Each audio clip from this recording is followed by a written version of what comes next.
Bonjour à toutes et à tous. L'Essai sur la Révolution est un ouvrage singulier. Ce n'est pas sans raison qu'il a suscité, dès sa parution, d'innombrables discussions, des appréciations diamétralement opposées, mais également des interprétations contradictoires. Ces controverses tiennent d'abord au fait que l'Essai sur la Révolution est moins un traité de philosophie politique au sens classique du terme qu'une forme d'intervention philosophico-politique directe dans l'actualité de son temps, largement nourrie d'une certaine lecture du passé. Un tel statut est conforme à l'idée qu'Arendt se faisait de son propre travail, celle-ci ayant toujours ouvertement lié sa réflexion aux urgences politiques de son temps.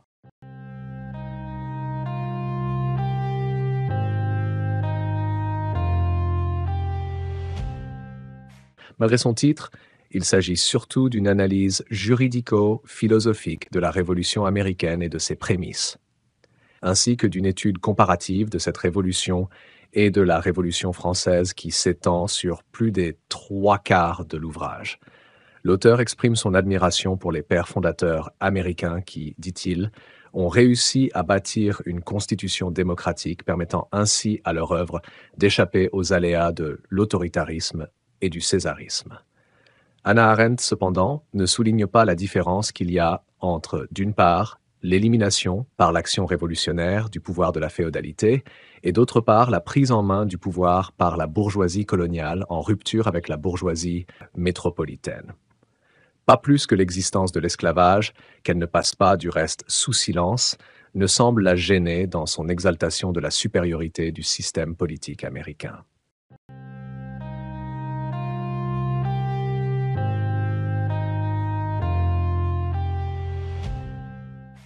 En réalité, il y a dès le départ une équivoque, en raison du sens très large, à notre avis, que Hannah Arendt attribue au mot « révolution ».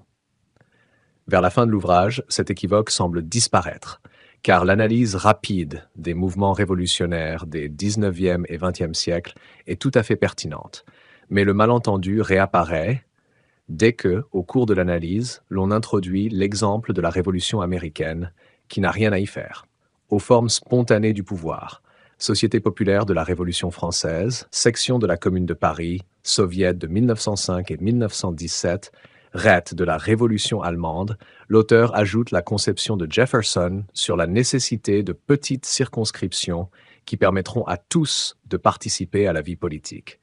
Mais il ne s'agit là que d'une conception.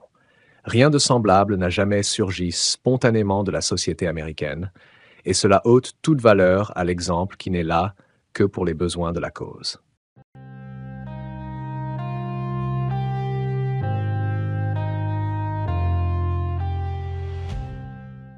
Pour le reste, Hannah Arendt met bien en évidence que Lénine, comme Marx, du reste, pour ce qui concerne les sections de la Commune, considérait les soviets comme des organes provisoires et ne tira aucune leçon à leur sujet de la Révolution de 1905. Il ne faut donc pas chercher ailleurs les raisons de la répression de Kronstadt. En réalité, dit Hannah Arendt, les groupes révolutionnaires organisés et les révolutionnaires professionnels ont peur du jamais vu et du jamais prévu. Les explosions révolutionnaires se produisent presque toutes à leur surprise et ne sont pas dues à leur activité. Mais s'ils ne sont pour rien dans l'éclatement des événements, leur influence est importante sur leur cours ultérieur. Et cette influence ne s'exerce pas en faveur du jamais vu ou du jamais prévu, qui surgit de l'activité spontanée des masses, mais, bien au contraire, cherche à faire rentrer cette activité dans le cadre théorique fondé sur les précédents historiques.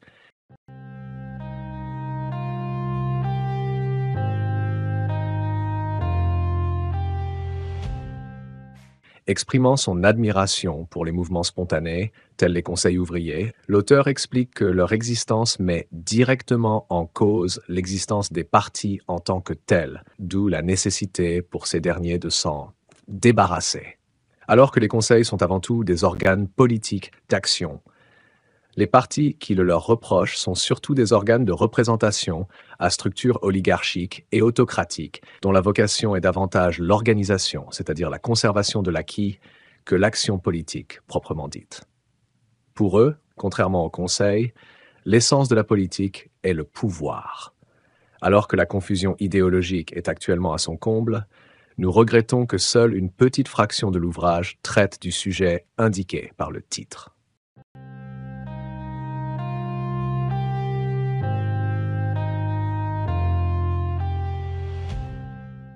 Pour Hannah Arendt, la seule façon pour la pensée de se manifester dans l'espace public, sans cependant la détruire, est donc d'accepter les règles de la discussion et de la persuasion.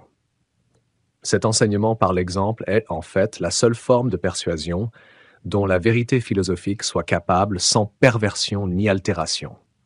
De plus, la vérité philosophique peut devenir pratique et inspirer l'action sans violer les règles du domaine politique, quand elle fait en sorte de devenir manifeste sous forme d'exemple. C'est la seule chance pour un principe d'être avéré et validé. Cette transformation d'une affirmation théorique ou spéculative en une vérité exemplaire est une expérience limite pour le philosophe. En établissant un exemple et en persuadant la multitude par la seule voie qui lui soit ouverte, il a commencé d'agir.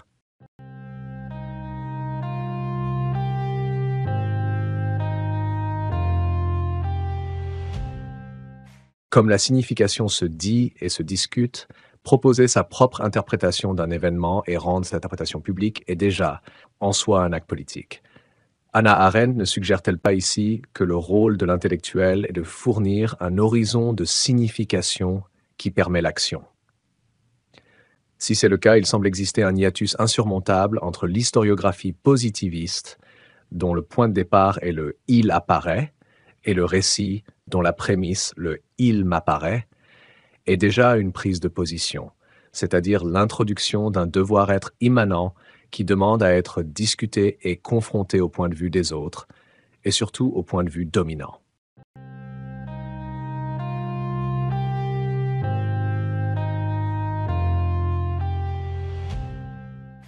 Que tous les hommes soient créés égaux n'est ni évident en soi, ni démontrable. Nous faisons nôtre cette opinion parce que la liberté est possible seulement parmi les égaux, et nous croyons que les joies et les satisfactions de la libre compagnie doivent être préférées aux plaisirs douteux de l'existence de la domination. De telles préférences sont politiquement de la plus grande importance, et il y a peu de choses par lesquelles les hommes se distinguent aussi profondément les uns des autres. Leur qualité humaine, est-on enclin à dire, et certainement la qualité de toute espèce de relation avec eux, dépend de tels choix. Cependant, il s'agit ici d'opinion et non de vérité, comme Jefferson, bien malgré lui, l'a admis. Leur validité dépend du libre accord et du libre consentement. Elles sont le résultat d'une pensée discursive, représentative. Elles sont communiquées au moyen de la persuasion et de la discussion.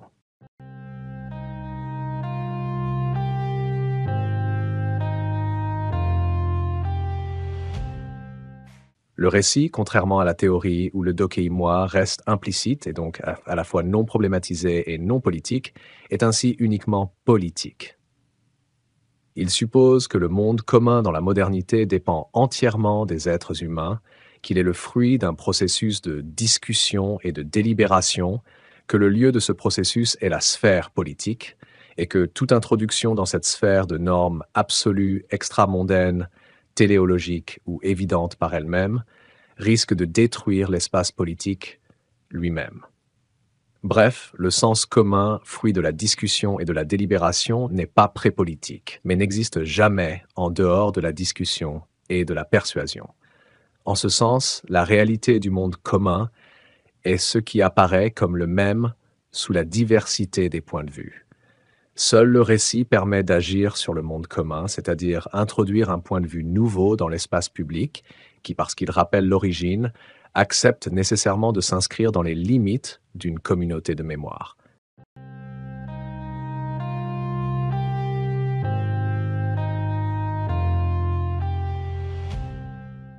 En termes clairs, Hannah Arendt décrit les conseils qui émergent lors de révolutions selon son idéal du politique comme espace entre les hommes. Cela pose évidemment certains problèmes et Hannah Arendt en est consciente.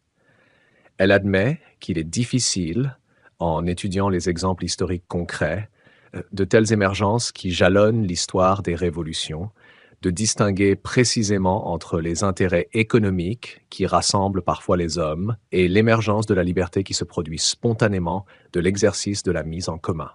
Dans Conditions de l'homme moderne, elle insiste sur le fait qu'il n'y eut de distinction visible qu'au moment rare mais décisif où, au cours d'un processus révolutionnaire, il est apparu brusquement que le peuple, s'il n'était pas mené par les instructions et les idéologies officielles d'un parti, avait ses idées sur les possibilités d'un gouvernement démocratique dans les conditions modernes.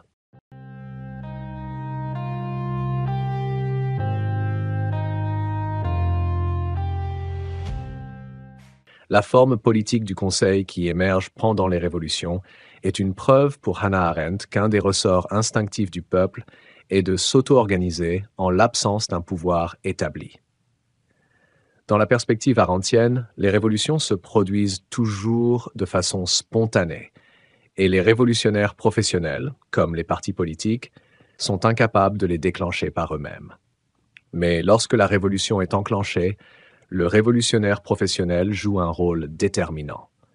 Or, Hannah Arendt insiste sur le fait que c'est souvent le révolutionnaire professionnel qui fait dérailler les révolutions parce qu'il néglige les conseils.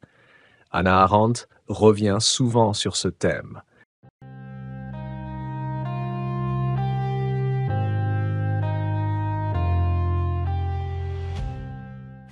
Les révolutionnaires n'étaient pas prêts à comprendre les événements qui se déroulaient devant eux.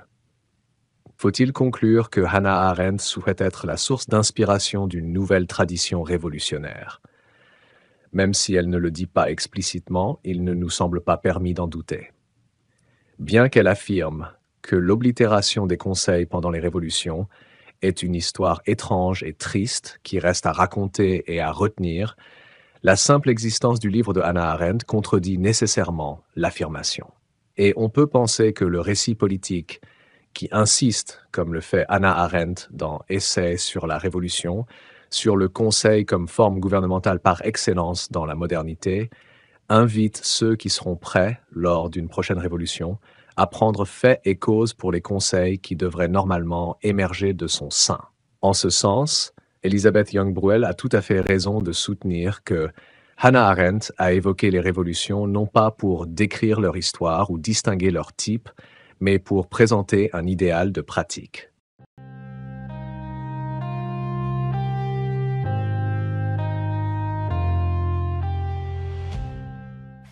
Hannah Arendt croit d'ailleurs que si les révolutionnaires américains, malgré leur échec à institutionnaliser l'esprit révolutionnaire, ont réussi leur moment de fondation, c'est qu'ils se sont instinctivement inspirés du récit de fondation virgilien que l'on retrouve dans l'Énéide. Les hommes, quand ils se sont dégagés de la tutelle de l'Église, se sont tournés vers l'Antiquité, et leurs premiers pas dans un monde sécularisé ont été guidés par une renaissance du savoir ancien. Harcelés par l'énigme de la fondation, ils ont naturellement fait appel à la légende de celle de Rome. Ce récit les guida à découvrir le principe du caractère hétéronomique de la fondation. On peut penser que le récit arendtien cherche à inspirer de la même façon les générations révolutionnaires à venir, en leur permettant de saisir l'importance du système des conseils du peuple. Si l'on ne peut jamais faire les révolutions, il semble que l'on puisse préparer les hommes au miracle de l'action.